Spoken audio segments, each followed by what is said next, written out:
Hello दोस्तों, कैसे हैं आप। आज हम आपको 2024 में आई फिल्म लिफ्ट की कहानी सुनाने वाले हैं। ये फिल्म वेनिस से शुरू होती है, जहां एक नीलामी घर में बहुत सी कीमती अशिया की नीलामी हो रही होती है। यहाँ बहुत से अमीर लोग मास्क पहने बैठे हुए होते हैं और फिर हम इस फिल्म के मेन कैरेक्टर को देखते हैं, जिसका नाम होता है साइरस। वो बहुत ही होशियार होता है और उसने एक बार फिर अपने दोस्तों के साथ मिलकर चोरी करने का मंसूबा बनाया होता है। अब हम आपको साइरस की टीम के बारे में बताते हैं। सबसे पहले तो वो खुद होता है इस पूरी चोरी का मास्टरमाइंड। इसके बाद होती है एक पायलट लड़की। फिर होता है एक माहिर ताला खोलने वाला, जो मुश्किल से मुश्किल ताले भी खोल सकता है। एक लड़की हैकर होती है और एक लड़का इंजीनियर। इसके साथ साथ एक बड़ी उम्र का आदमी भी इनकी टीम का हिस्सा होता है। इस वक्त वो साइरस के साथ नीलामी घर में होता है। हम देखते हैं कि यहाँ जगह जगह कैमरे लगे होते हैं, जिस पर पुलिस की नज़र होती है। और पुलिस की सीनियर ऑफिसर का नाम होता है एबी। साइरस से पहले भी मुलाकात हो चुकी होती है और इन दोनों के दरमियान बहुत दोस्ती हो जाती है। लेकिन फिर एबी को पता चलता है कि साइरस एक बहुत बड़ा चोर है, लिहाजा वो साइरस को पकड़ने का प्लान बनाती है। लेकिन क्योंकि साइरस बहुत चालाक होता है, लिहाजा वो भाग जाता है। पर इस बार एबी अपनी टीम के साथ पूरी तरह तैयार होती है कि जैसे ही साइरस चोरी करेगा वो इसे रंगे हाथों पकड़ लेगी। और अब नीलामी शुरू होती है। सबसे पहले एक बहुत महंगी पेंटिंग लाई जाती है, जिसकी नीलामी शुरू होती है। पहले 1 करोड़, 1.5 करोड़ और आखिरकार ये पेंटिंग 2 करोड़ में बिक जाती है।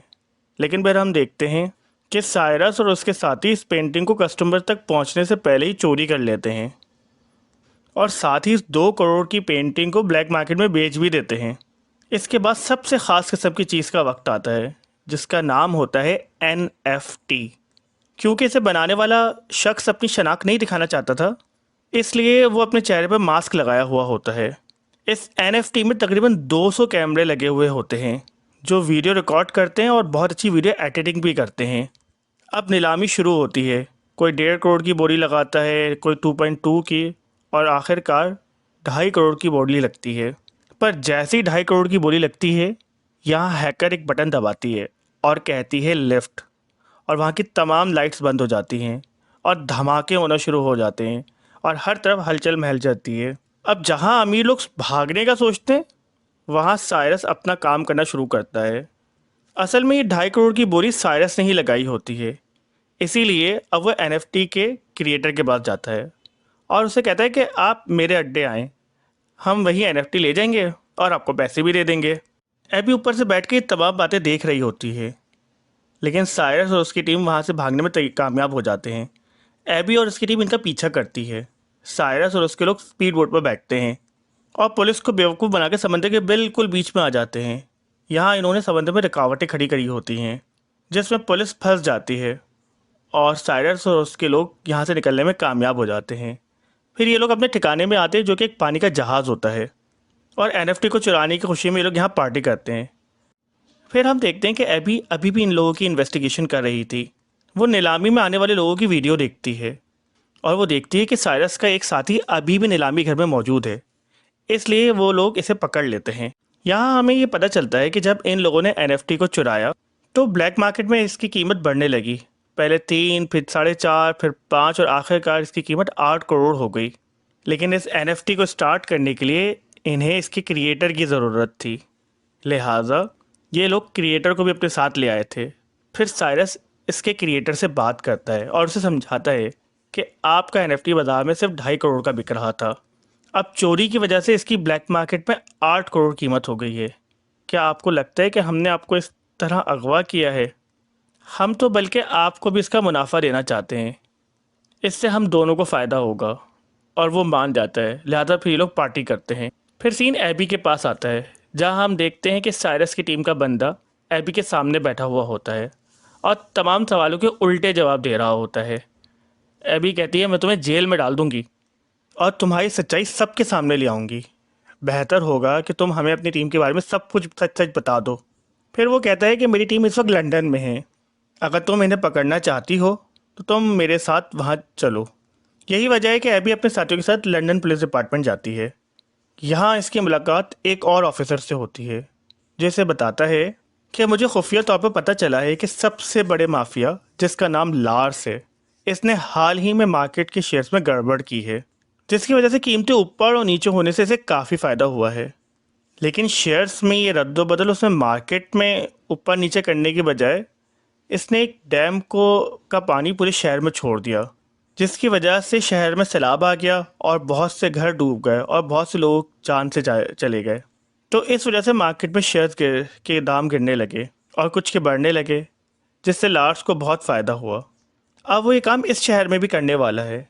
लार्ड्स के साथ इस सारे काम में एक बड़ी माफिया भी और अब ये दोनों ये काम अगले 2 माह में करेंगे। पर इस सब काम के लिए लार्स माफिया को कुछ पैसे अदा करेगा, लेकिन ये पैसे पैसों की सूरत में नहीं होंगे बल्कि सोने की सूरत में होंगे। और ये सोना 1-2 नहीं बल्कि 10 टन होगा। अब मैं चाहता हूँ कि तुम किसी तरह इनका मुआहदा तोड़ो और सोने को चुरा लो। वो ऑफिसर से बताता है कि हमें एक ऐसे शख्स की तलाश है जो चोरों की तरह सोचता हो और इन चोरों को पकड़ने में हमारी मदद करे। ज़ाहिर है इस काम के लिए हमें किसी मास्टरमाइंड की ज़रूरत है और तुम जानती हो कि वो कौन है। साइरस। जिस पर अभी फ़ौरन कहती है, नहीं नहीं नहीं, ऐसा नहीं हो सकता। आप ऐसा सोच भी कैसे सकते हैं? आप चाहते हैं कि मैं साइरस के पास जाऊं और उससे मदद मांगूं और वो हमारी मदद के लिए तैयार भी हो जाए? ये नामुमकिन है। फिर ऑफिसर उसे कहता है कि तुम्हें किसी भी तरह उसे राज़ी करना पड़ेगा, वरना हम लार्स को नहीं रोक सकेंगे। फिर इसके बाद एबी फ़ौरन साइरस के पास जाती है। यहाँ दोनों एक दूसरे पर इल्ज़ाम लगाने लगते हैं कि तुमने धोखा दिया। लेकिन आखिर में साइरस एबी से पूछता है कि तुम्हारे यहाँ आने की वजह क्या है, जिस पर एबी कहती है कि तुमने मेरे लिए एक चोरी करनी है और इसे वो तमाम बातें बताती है जो ऑफिसर ने एबी को बताई थी। फिर वो कहती है कि तुम्हें वो सारा सोना चोरी करना है। जिसके बाद साइरस ये तमाम बातें अपने साथियों को बताता है। इसके साथी चौंक जाते हैं, लेकिन साइरस इनको समझाता है कि ये काम करना बहुत ज़रूरी है, क्योंकि अगर लार्स अपने मंसूबे में कामयाब हो गया तो ये पूरा शहर सैलाब में बह जाएगा और बहुत सारे लोगों की जान चली जाएगी। लिहाजा उसके साथी भी चोरी करने के लिए राज़ी हो जाते हैं और ये लोग पूछते हैं कि लार्स और वो माफिया सोने की लेन देन कैसे करने वाले हैं। एबी इन्हें बताती है कि वो तमाम सोना पहले लार्स के अड्डे से निकलेगा, फिर इसे ट्रकों के ज़रिए ले जाया जाएगा, जिसके बाद इसे हवाई जहाज़ के ज़रिए अपनी मंजिल की तरफ पहुंचाया जाएगा। अब ये लोग भी सोचने में लग जाते हैं कि इस सोने को कैसे चुराया जाए।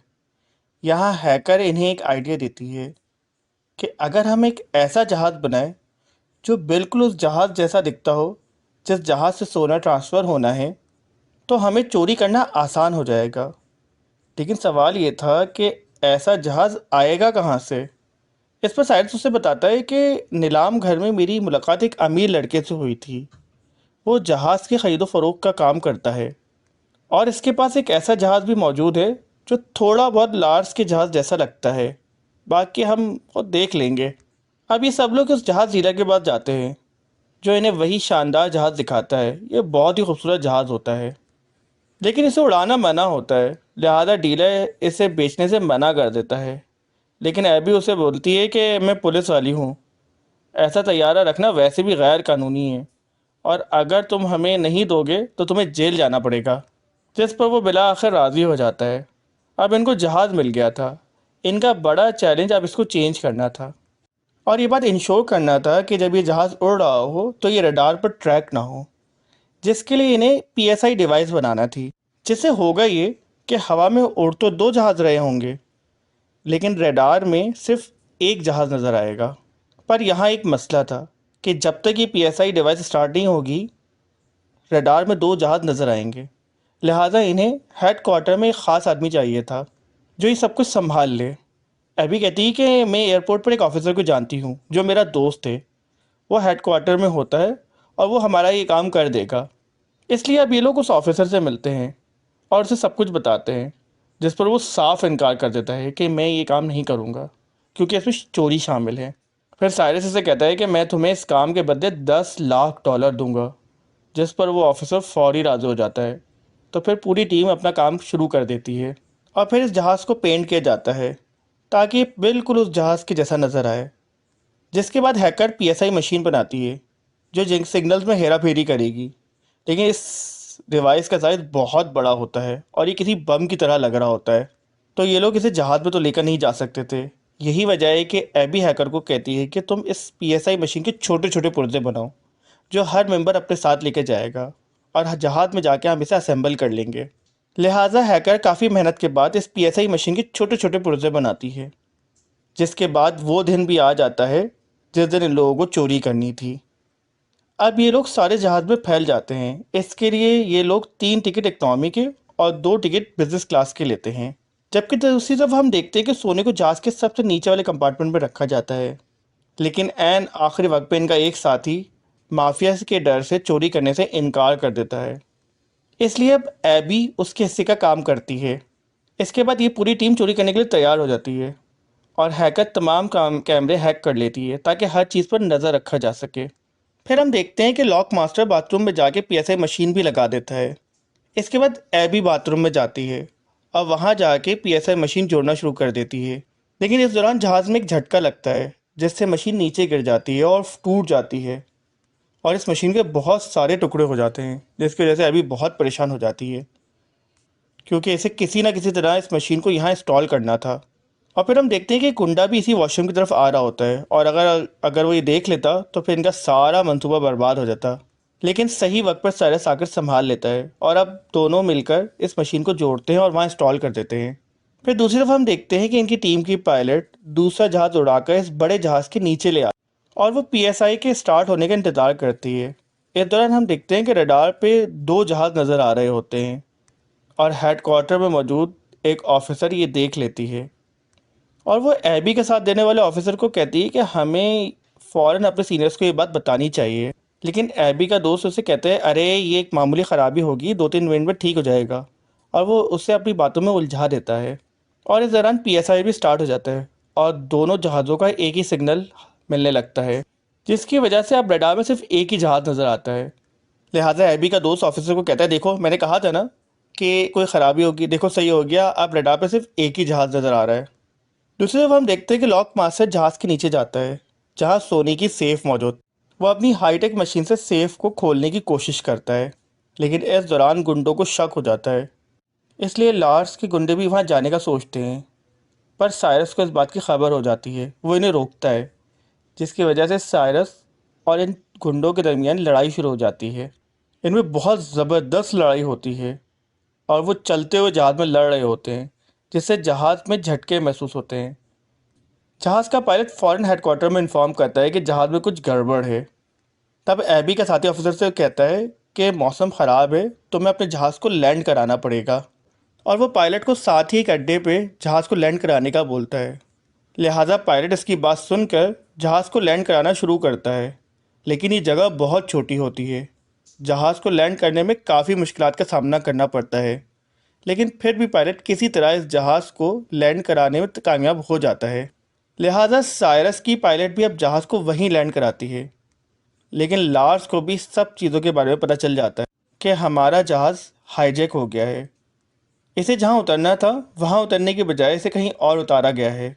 इसलिए लार्स अपने साथियों से कहता है कि जिसने भी मेरा सोना मुझ तक पहुंचने से रोका है उन्हें या तो मार डालो या मेरे पास ले आओ।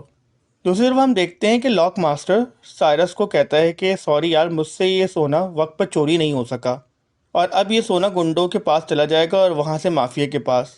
अब चूंकि इनके पास कोई रास्ता नहीं था, यही वजह है कि वो सोना और गुंडों के साथ लार्स के पास जाने लगते हैं।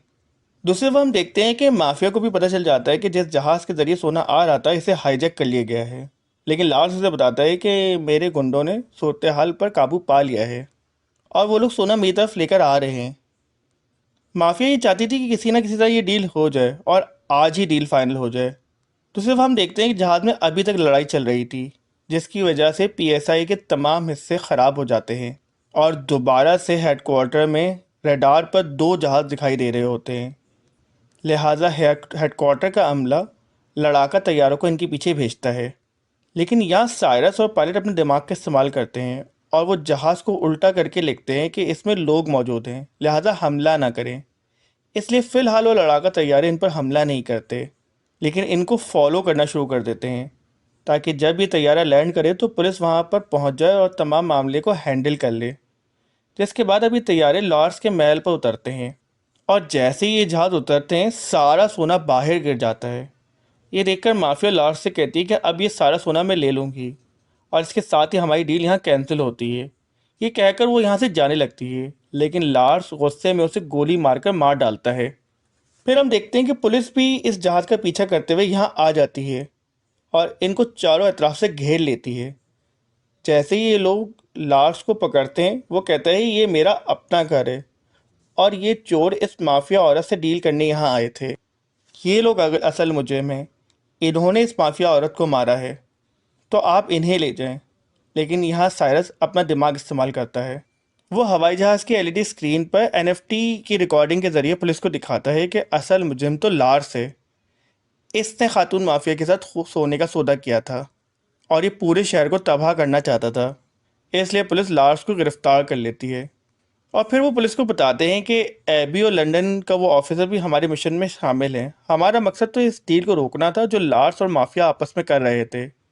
खैर, ये सब चीज़ें सोचकर पुलिस इनको छोड़ देती है और सारा सोना अपने साथ ले जाती है। इसके बाद हम देखते हैं कि एबी भी इनकी टीम का हिस्सा बन जाती है। यहाँ हमें ये भी पता चलता है कि एबी को बचपन में एक पेंटिंग बहुत पसंद थी, जो साइरस इसे तोहफे में देने का सोचता है ताकि एबी को अपने से राज़ी कर सके। और फिर ये लोग एक हो जाते हैं। जिसके बाद यहाँ पर हमें एक और बात सामने आती है। कि असल में ताला मास्टर वो सेफ खोलने में कामयाब हो गया था और उसने वहाँ असली सोने की बजाय नकली सोना रख दिया था और इस तरह दिखाया जैसे कि वो सेफ कभी टूटी ही नहीं थी। यानी वो सोना जो पुलिस ने पकड़ा था, वो सिर्फ लोहे की ईंटें थी जो सोने की जैसी लगती थी। असली सोना तो इन्होंने आसमान में ही गायब कर दिया था और कहीं ऐसी जगह गिरा दिया था जिसका पता सिर्फ साइरस और उसके लोगों को था। यानी साइरस एक बार फिर अपनी मास्टरमाइंड की वजह से सोना चोरी करने में कामयाब हो गया था। फिर ये लोग सोना लेने उसी जगह पर जाते हैं और एक दूसरे के गले लगते हैं और खूब खुश होते हैं। और इसी पर ही हमारी फ़िल्म का अख्तिताम होता है। अगर आपको ये फ़िल्म की कहानी पसंद आई है तो इस चैनल को सब्सक्राइब ज़रूर करें। शुक्रिया।